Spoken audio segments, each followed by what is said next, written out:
Welcome back. हम बात कर रहे हैं पाकिस्तान ने यूएई को शिकस्त दी है, लेकिन बैटिंग पर बहुत सारे सवाल उठ रहे हैं। हमारे बैटर्स अच्छा परफॉर्म नहीं कर रहे, स्पेशली शॉट सिलेक्शन पर बड़े सवाल आते हैं कि ये खेलते क्या हैं, ये किस तरह की शॉट खेलने की सूरत में आउट हो जाते हैं। वो बड़ा हैरानकुन है। कल जब मोहम्मद हारिस खेल रहे थे तो सबने मजाक उड़ाया कि यार ये कैसे खेल रहे थे जिस बॉल पर ये आउट हुए हैं, और इससे पहले भी यही कर रहे थे। हारिस के कुछ स्टैट्स हैं एशिया कप में, वो आपके सामने रखते हैं कि वो कैसा परफॉर्म कर रहे हैं। और मोहम्मद हारिस ने इस वक्त 3 मैचेस में 87 रन कर रखे हैं, एवरेज उनकी 29 की है, 140 का स्ट्राइक रेट है। स्ट्राइक रेट अच्छा है, लेकिन ये क्या बात हुई कि जब आप आउट होते हैं वो समझ से बाहर होता है। ना तो आप इंडिया के खिलाफ परफॉर्म कर पाए, ना आप कल के मैच में चल सके। अबूबकर बिन तलत, ये मोहम्मद हारिस, बहुत सारी उम्मीदें थी इन पर। इवन के चेयरमैन पीसीबी ने इनके हवाले से ट्वीट कर रखा है कि इनको बैक करने के हवाले से।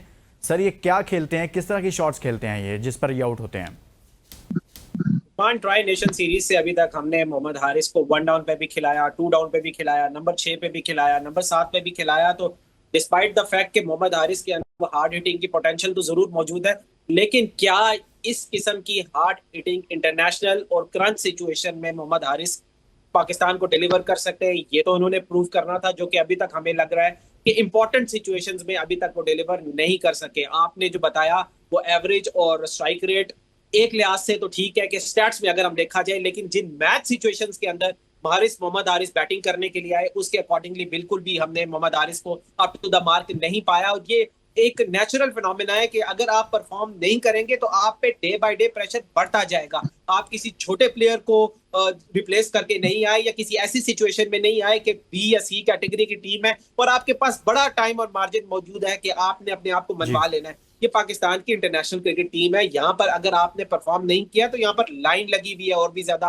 विकेट कीपर बैट्समैन की। और ऐसे कप्तान को आपने रिप्लेस किया है कि जो कि नंबर 1 भी रह चुके हैं T20 रैंकिंग्स में, नंबर 2 भी रह चुके हैं। तो इसमें अगर आप जब तक प्रॉपर परफॉर्म नहीं करेंगे तो आपके लिए मसाइल का सामना करना पड़ेगा। और अनफॉर्चुनेटली मोहम्मद हारिस की वजह से दूसरे प्लेयर्स पे, दूसरे बैट्समैन पे भी प्रेशर जो है वो बिल्डअप होता जा रहा है। और अगर ये एड्रेस नहीं हुआ मंडे वाले मैच, सॉरी 21 तारीख को जो पाकिस्तान भारत का मैच है, तो जी, आप देखेंगे कि पाकिस्तान क्रिकेट बोर्ड के सिलेक्टर्स पे भी एक बहुत ही प्रेशर आएगा। सही है।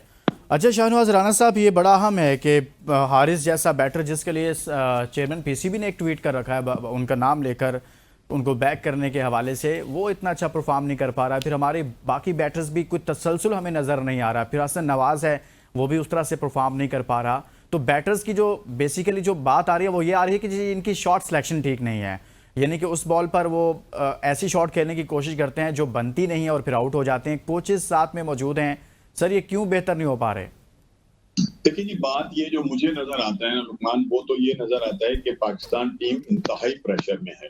और उसकी बुनियादी वजह यह है कि जो प्रीवियस परफॉर्मेंस है हमारी और मुसलसल नाकामियां हमारे खाते पड़ी हुई हैं, हमारे जिम्मे पड़ी हैं, ये सारी की सारी जो है ना, ये हमारे खेल के ऊपर अब असरअंदाज हो रही है। कुछ सिलेक्शन के अंदर भी हुआ है कि हमें कुछ को ऐसे खिलाड़ियों को बाहर बिठा दिया गया अपनी पसंद और नापसंद की वजह से कि जिनको नहीं बिठाना चाहिए था। मैं उस्मान की बात करूंगा कि अगर उस्मान को देखें तो जी। मेरा ख्याल है कि वो हारिस से कहीं ज्यादा बेहतर नजर आ रहे थे। उन्होंने अभी जो हमारी जो पाकिस्तान सुपर लीग होती है उसके अंदर भी 2 सेंचुरियां बनाई और उसके अलावा भी वक्तन फवक्तन स्कोर वो कर विकेट कीपर भी हैं। तो हमने उन्हें मतलब ये कि उनको रिफ्यूज कर दिया और ऐसे बंदे को कि जो बेचारा पाकिस्तान आया सिर्फ इस हवाले से कि वो पाकिस्तान खेलेगा। बहरहाल ये कि जब तक हम पसंद और नापसंद के नरगे से नहीं निकलेंगे, उस दायरे से नहीं निकलेंगे कि जहां हम सिर्फ अपनी कौम को एक तरफ रख के सिर्फ अपनी जाती अनाक की तस्कीन के लिए जो है सिलेक्शन करते हैं, तो वहां पर फिर नताइज ऐसे ही जो है वो निकलेंगे। कुछ थोड़ा सा अब मतलब ये कि हम जब टीम को बना रहे होते हैं, अब जैसे इंडिया के खिलाफ ही है, तो अगर हम मेरा ख्याल है कि जो साहबजादा फरहान है वो विकेट कीपिंग भी करते रहे हैं माजी में, तो हमें थोड़ा सा ये सोचते हुए कि हम एक बैट्समैन भी इंडिया के खिलाफ बढ़ा सकते हैं, ये एक ऑलराउंडर भी बढ़ा सकते हैं, तो अगर हम उससे भी विकेट कीपिंग करा लें और उस बाकी जो है बैटिंग में भी उनको कहें कि भी आपके पास 2 दिन पड़े अपनी खामियों की तरफ देखें, तो मेरा ख्याल है कि नताइज अच्छे निकल सकते हैं। लेकिन ये सब कुछ तब होगा कि जब हमारा जहन जो है वो काम कर रहा होगा। हम तो इंतहाई कंफ्यूज है, हमें कुछ समझ नहीं आ रही। तो और इसमें सिर्फ खिलाड़ी नहीं, इसमें जो हमारा कोच है जिसे हम डॉलर के अंदर पैसे दे रहे हैं, उसका भी दिमाग काम नहीं कर रहा है, वो भी कंफ्यूज है और उससे भी वो फैसले नहीं हो पा रहे हैं, या वो मतलब सब कुछ हिकमत अमली नहीं वो बना पा रहा है कि जो जीत के लिए होती जी। है। सो ये है कि हमें एक प्रेशर से जरूर निकलना पड़ेगा और ये सोचकर निकलना पड़ेगा कि यार हार और जीत जो है वो खेल का हिस्सा होती है और हमने बहुत सारे मौकों के ऊपर भारत को हराया भी है, तो अब भी हराना जो है वो कोई इतना बड़ा मसला नहीं है। आप देख लीजिए कि जब हमने चैंपियन ट्रॉफी के अंदर हमारे खिलाड़ियों ने जब ताबड़तोड़ हमला किया बल्लेबाजों ने, तो यही भारतीय वो बॉलिंग थी जो आज भी मौजूद है। इन सबकी लाइन लेंथ जो थी वो भूल गए थे, लेकिन जब आप बॉलर को अपने सर पे चढ़ा लेंगे तो फिर वो नतीजा वो होता है जो हम देख रहे हैं। अच्छा, हम थोड़ा सा आगे बढ़ते हैं। बिल्कुल आपने दुरुस्त इसको एनालाइज किया जो हमारी बैटिंग के साथ चल रहा है, लेकिन एक बड़ा अच्छा फैक्टर है जो आपने इससे पहले खुद भी डिस्कस किया कि जैसे शाहीन अफरीदी बॉलिंग करते करते अच्छे बैटर बन गए हैं, साइम अयूब बैटिंग करते करते बहुत अच्छे बॉलर बन गए हैं, यानी कि उनके बारे में ये भी चल रहा था कि इनको तो हम सईद अनवर समझ रहे थे और ये कि भाई सईद अनवर मिल गया, ये सईद अजमल बन गए हैं।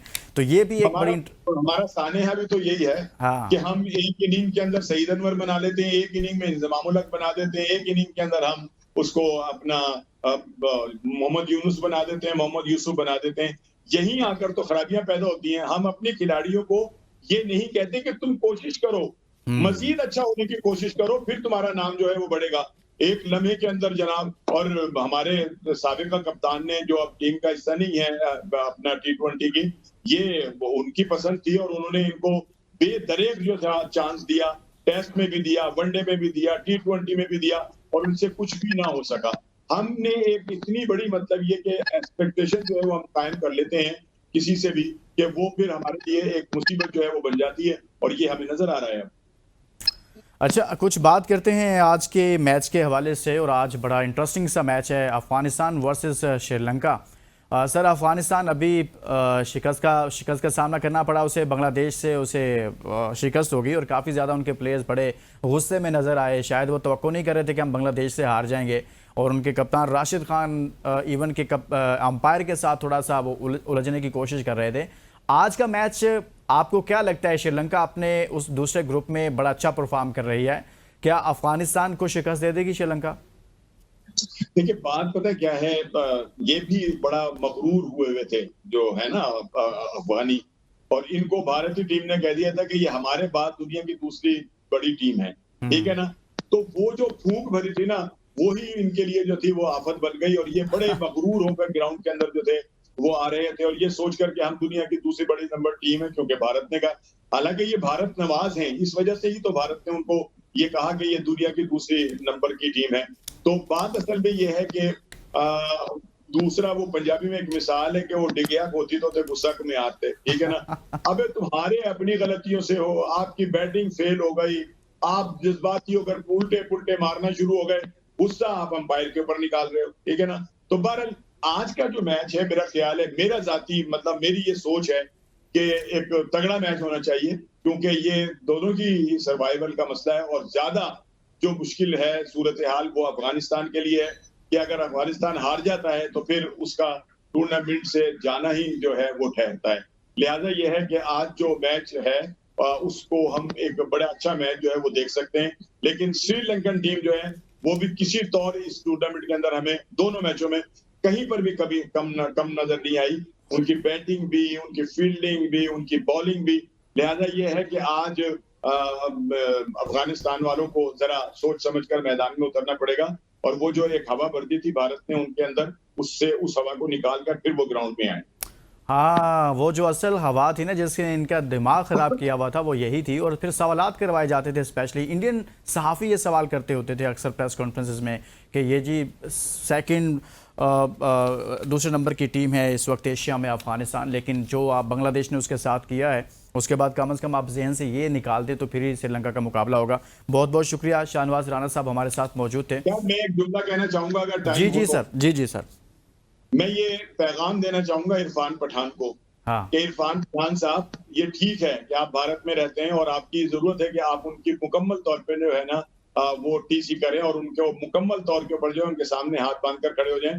आपका कहीं मुकाबला शाहिद आफरीदी से नहीं है। शाहिद आफरीदी ग्रेट, और दुनिया के अंदर वो ऐसा खिलाड़ी है कि जब वो ग्राउंड में आया है तो ग्राउंड भर जाते थे, और उसने नामुमकिन को मुमकिन करके दिखा दिया है। आप अपनी बकवास को जो है ना वो थोड़ा सा अपनी जबान को काबू में रखें, वरना जबान हम भी रखते हैं और हम बहुत कुछ कह सकते हैं। बहुत बहुत शुक्रिया शाहनवाज राणा साहब हमारे साथ मौजूद थे और हमने जीत की सोच में बात पाकिस्तान की उस कामयाबी पर जो यूएई के खिलाफ हासिल की है। अब पाकिस्तान का अगला मार्का इतवार के रोज़ भारत के साथ है और आज जो मैच होने जा रहा है वो है श्रीलंका और अफगानिस्तान का। अफगानिस्तान ने अगर आगे बढ़ना है तो श्रीलंका को इस ग्रुप में यानी कि आगे बढ़ने के लिए हराना पड़ेगा, जो कि मुश्किल नज़र आ रहा है। देखते हैं क्या बनता है। इसके साथ इजाज़त दीजिए, अपना बहुत सारा ख्याल रखिए। अल्लाह हाफ़िज़।